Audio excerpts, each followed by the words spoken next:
আজিম চৌধুরী জমিদার বাড়ি পাবনার একটি ঐতিহ্যবাহী নিদর্শন।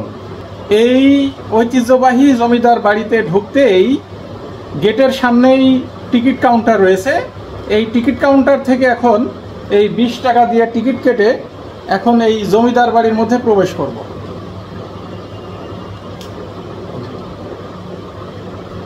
20 টাকা না? ও, টিকিটের গেট আপ তো অনেক সুন্দর দেখছি। বাহ, ধন্যবাদ।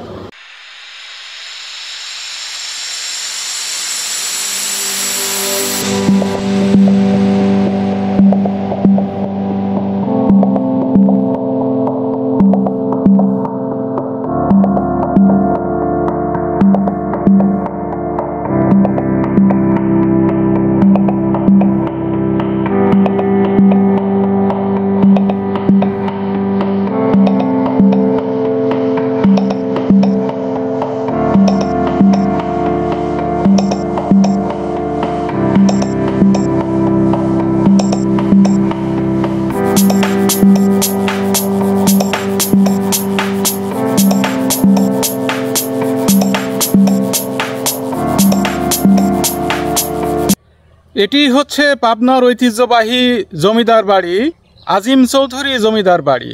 এই জমিদার বাড়ির অবস্থান হলো পাবনা সুজানগর উপজেলার দুলাই নামক গ্রামে। প্রায় 250 বছর পূর্বে প্রতিষ্ঠিত এই বাড়ি এক অনন্য সৌন্দর্য নির্দেশ করছে। এই জমিদার বাড়িটি জমিদার আজিম চৌধুরীর নামে হলেও মূলত এই জমিদার বাড়িটির গোড়াপত্তন করেন জমিদার আজিম চৌধুরীর পিতা জমিদার রহিম উদ্দিন চৌধুরী। অর্থাৎ এই বাড়িটির নামকরণ করা হয়েছে জনাব আব্দুর রহিম চৌধুরীর পুত্র জনাব আজিম চৌধুরীর নামে। এই জমিদার বাড়িটি এখন ধ্বংসপ্রাপ্ত। যে চিহ্নটুকু রয়েছে তাতেই বোঝা যায় এই জমিদার বাড়ির যে জৌলুসতা, এবং এই জমিদার বাড়িটি বেশ কিছু জায়গা জুড়ে বিস্তৃত। নয়নাভিরাম এক জমিদার বাড়ি এই আজিম চৌধুরী জমিদার বাড়ি, যা এক সময় অনেক প্রাণবন্ত ছিল।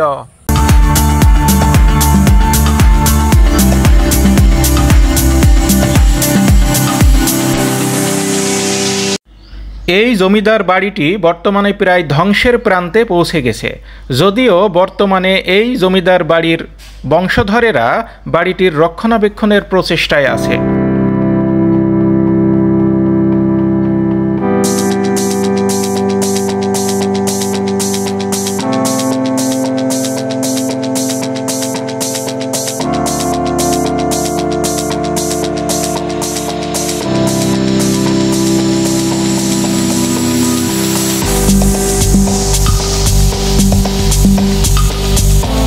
প্রায় 250 বছর পূর্বে পাবনার সুজানগর থানার দুলাই নামক গ্রামে সম্ভ্রান্ত মুসলিম পরিবারের পক্ষ থেকে জমিদারি প্রতিষ্ঠা এবং দোতলা বিশিষ্ট এই জমিদারি বাড়ি নির্মাণ করা ছিল এক সুদূর প্রসারী ঘটনা।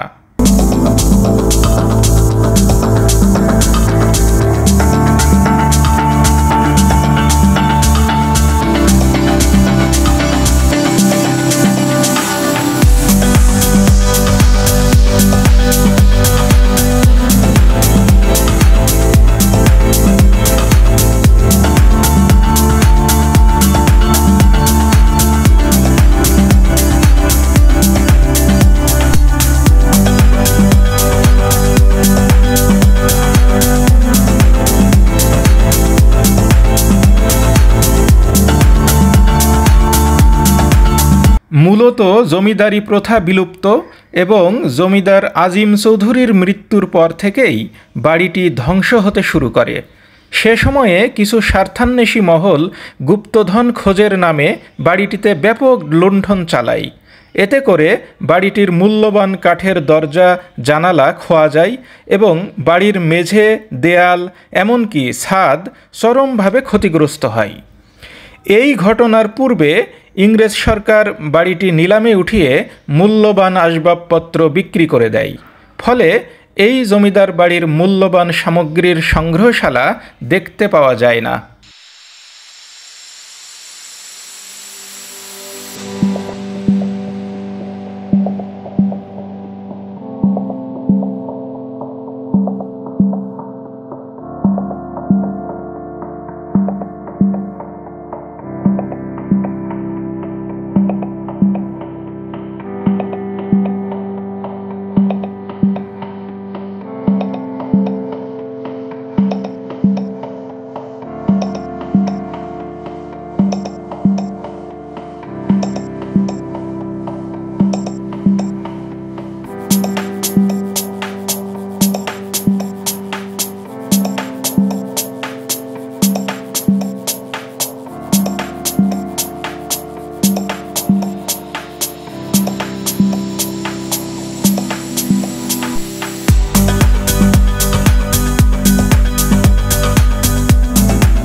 এখন কথা বলছি এই আজিম চৌধুরী জমিদার বাড়ির উত্তরসূরি। এই আজিম চৌধুরী জমিদার বাড়ির পঞ্চমতম বংশধর জনাব আহসান জান চৌধুরী। তিনি মেরিন একাডেমিতে কর্মরত রয়েছেন প্রকৌশলী হিসেবে। এই জমিদার বাড়ির পঞ্চম বংশধরের সঙ্গে এখন কথা বলবো। আসসালামু আলাইকুম। ওয়ালাইকুম আসসালাম। ভালো আছেন নিশ্চয়ই? জি আলহামদুলিল্লাহ। আচ্ছা, এই জমিদার বাড়ি প্রতিষ্ঠিত নির্দিষ্ট সাল গুগল সার্চ থেকে জানতে পারি নাই, সেটা যদি একটু বলতে। আজিম চৌধুরী যার নাম, তার বাবা রহিমউদ্দিন মুন্সি ছিলেন। উনি ব্রিটিশ সরকারের মানে ট্যাক্স কালেক্টর হিসেবে কাজ করতেন অত্র এলাকায়। পরে ব্রিটিশরা যখন জমিদারি প্রথার মাধ্যমে ওদের ট্যাক্স কালেক্ট করতে শুরু করে, তখন এই জমিদারিটা উনি কিনে নেন এবং তার ছেলে আজিম চৌধুরী পরবর্তীতে খ্যাতি অর্জন করেন বিভিন্ন কারণে। তো সেই জন্য সময়কালটা ওই যখন ব্রিটিশ জমিদারি প্রথা শুরু হয় সেই সময় থেকেই এই জমিদারি প্রথার শুরু, বা আজিম চৌধুরী বা তার বাবার জমিদারির শুরু। এরপরে আজিম চৌধুরী সাহেব এর পরে ওনার সাথে ব্রিটিশ জমিদারদের বিভিন্ন রকমের মনোমালিন্য হয়। উনি শহীদ তিতুমিরকে আর্থিক সহায়তা দিয়েছিলেন, কৃষক বিদ্রোহে উনি সহায়তা করছিলেন। তো এইসব কারণে ব্রিটিশ সরকারের সাথে তার নানান তিক্ততা, এই বাড়িতে তারা সৈন্য সামন্ত নিয়ে সময় আক্রমণ করে। তখন থেকে এই বাড়িটা অ্যাবান্ডন বা পরিত্যক্ত হিসাবে থাকে। কিন্তু এই যে তার অনুপস্থিত সময়ে এই বাড়িটা ব্যাপকভাবে লুণ্ঠন হয় ওই ব্রিটিশ লোকদের দ্বারা। আচ্ছা আচ্ছা। সেই জন্য সেই সময়কার বিভিন্ন যে আজিম চৌধুরীর অস্থাবরগুলো এখানে ছিল, অস্থাবর মানে ইউটেন্সিলস এবং ফার্নিচার্স যেগুলি সবই তারা এখান থেকে নিয়ে যায় এবং অনেক কিছু নিলাম করে, ব্রিটিশ সরকার নিলাম করে। তো উনার পরে উনার দুই ছেলে ছিল, আহমদ জান চৌধুরী আর হায়দার জান চৌধুরী। আহমদ জান চৌধুরী তার জীবিত অবস্থাতে উনি তার মাকে নিয়ে অবস্থান নেন ফরিদপুরের গোপালগঞ্জের খানপুরা নামে এক জমিদারি। উনার নানারাও জমিদারি ছিলেন, সেই জমিদারি উনি প্রাপ্ত হন। সেই বংশে পরে মোহাম্মদ জান চৌধুরী, যিনি জিয়ার সরকারের সময় মন্ত্রী ছিলেন, উনি ওই বংশেরই মানুষ, আমাদেরই বংশের, মানে ওই আহমদ জান চৌধুরীর ধারা। আর হায়দার জান চৌধুরীর ধারা থেকে আমরা আসি। উনার তিন ছেলে ছিল, হোসেন জান চৌধুরী, ফসিউদ্দিন চৌধুরী, আব্দুল বাসিত চৌধুরী। এই তিন ছেলের মধ্যে বড় ছিল হোসেন জান চৌধুরী। হোসেন জান চৌধুরীর 10 ছেলে, তার মধ্যে আমার বাবা ছোট দাদির বড় ছেলে রোশন জান চৌধুরী, আমি তার বড় ছেলে আহসান জান চৌধুরী। এই হচ্ছে পঞ্চম বংশধর হিসেবে আপনারা রয়েছেন আর কি। আপনারা কয় ভাই? আমরা 4 ভাই 4 বোন। হ্যাঁ, আলহামদুলিল্লাহ। ভাই মারা গেছেন এবং অন্যান্যরা সবাই ঢাকায় অবস্থান। আচ্ছা, একটা বিষয় জানতে খুব ইচ্ছে করছে, সেটা হলো যে প্রায় 250 বছর পূর্বে যখন এই উপমহাদেশ ইংরেজদের শাসন আমলে অনেকটা টালমাটাল অবস্থা ছিল, মানুষের মধ্যে একটা অস্থিরতা বিরাজমান ছিল, ঠিক সে সময়ে জমিদার প্রথা তো চলমান ছিলই, কিন্তু সে সময়ে সনাতন ধর্মাবলম্বীদের একটা দৌরাত্ম্য ছিল, তাদের বিশাল রাজত্ব ছিল। কিন্তু মুসলমানদের জমিদারি প্রথাটা অতটা ছিল না। আপনার বংশধর জনাব আজিম চৌধুরী বা তার পিতা জনাব রহিমউদ্দিন চৌধুরী যেটা শুরু করেছিলেন, তো সেই জমিদারি প্রথাটা শুরু করা এবং মুসলমান হিসেবে সেই সময়ে আপনাদের পূর্বের বংশধরদের একটা বিশেষ মুন্সিয়ানার পরিচয় ছিল বলে কি আপনি মনে করেন? আসলে রহিমউদ্দিন চৌধুরীর পিতা শরফুদ্দিন সরকার, উনি ছিলেন মুঘল সম্রাটদের প্রতিনিধি হিসাবে অত্র এলাকায় শাসক হিসাবে ছিলেন। আচ্ছা আচ্ছা। হ্যাঁ, যার জন্য তার উপাধি ওই সময় সরকার উপাধিটা তাদের ছিল। তো এটার কারণ ছিল, এই কারণে মানে এই যে শাসক তারা ছিলেন, স্বাভাবিকভাবে শাসন করার কারণে এলাকায় প্রতিপত্তি প্রভাব এগুলি বিরাজমান ছিল। এটা থাকার কারণে তারা সেই সময় এখানে পরবর্তীতে জমিদারি স্থাপন করে সেটা ধরে রাখতে সক্ষম হয়েছিলেন।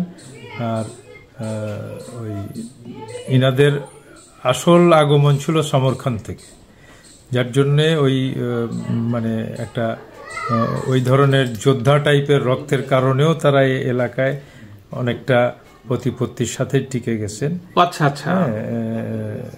আর সব বেশিরভাগ মুসলমান তো লোকাল মুসলমানরা যারা এখানে ছিলেন তারা তো সেই ধরনের উচ্চ বংশীয় মুসলিম ছিলেন না, তারা সবসময় শোষিত শ্রেণীর মধ্যে ছিলেন। ওই কারণে সেই সময় এখানে হিন্দু জমিদার যারা ছিলেন তারা অবশ্যই বেশিরভাগই উচ্চ বংশীয় ছিলেন। হ্যাঁ, ওই ব্রাহ্মণ শ্রেণীর মানুষ ছিলেন, তারা শিক্ষিত ছিলেন এবং প্রভাব প্রতিপত্তি তাদেরই বেশি ছিল। আচ্ছা, আরেকটি বিষয় একটু জানার ইচ্ছে যে বর্তমানে এই বিশাল আকারের এই জমিদার বাড়িটি প্রায় ধ্বংসপ্রাপ্তর মধ্যেই যাচ্ছে। এটার কোনো সংরক্ষণের উদ্যোগ কি আপনারা নিয়েছেন? এটা 100 বছরেরও বেশি সময় ধরে এটা পরিত্যক্ত ছিল, যার ফলে এখানে প্রচুর জঙ্গল। কালের আবর্তে 1985 সালে আমার বাবা রসনজান চৌধুরী, উনি মারা গেছেন, মরহুম রসনজান চৌধুরী। উনি এটাকে ওই আমার এক খালু ছিলেন তখন ঢাকা ইউনিভার্সিটির প্রাণীবিদ্যা বিভাগের কাজী জাকির হোসেন, এবং তৎকালীন মৎস্যের যেই ডিজি সাহেব ছিলেন ওনার সঙ্গে করে একবার এখানে এসে আমার আব্বাকে একটা পরিকল্পনা দেন যে এই যে চারিদিকে দিঘি আছে এটাকে খনন করে আপনারা মৎস্য চাষের মধ্যে। ও, তার মানে এই দিঘিটা পরবর্তীতে খনন করা না, দিঘি ছিলই, দিঘিটা ভরে কিন্তু সংস্কার করা হয়েছে। তখন আব্বা দিঘিটা সংস্কার করে মৎস্য চাষ শুরু করেন। আমি মেরিন একাডেমি থেকে পড়াশোনা করার পরে আমাদের সিস্টেমটা একটু হলো যে জাহাজে চাকরি করতে হয়, তারপর পরীক্ষা দিতে হয়। তো তখন আমাদের চিফ ইঞ্জিনিয়ারিং পরীক্ষা, সেকেন্ড ইঞ্জিনিয়ারিং পরীক্ষা এগুলি ইংল্যান্ডে হতো। এখন বর্তমানে বাংলাদেশ মেরিন একাডেমি পাবনাতে কর্মরত রয়েছেন প্রকৌশলী হিসেবে। এখন এখানে মানে ভিজিটিং টিচার বা প্রকৌশলী হিসেবেই আমি এখানে সময় দিচ্ছেন। জি জি জি, অসংখ্য ধন্যবাদ আপনাকে যে এই আপনার মূল্যবান সময় থেকেও আমাকে সময় দিলেন। কৃতজ্ঞতা জানাচ্ছি আপনাকে। ধন্যবাদ আপনাকে।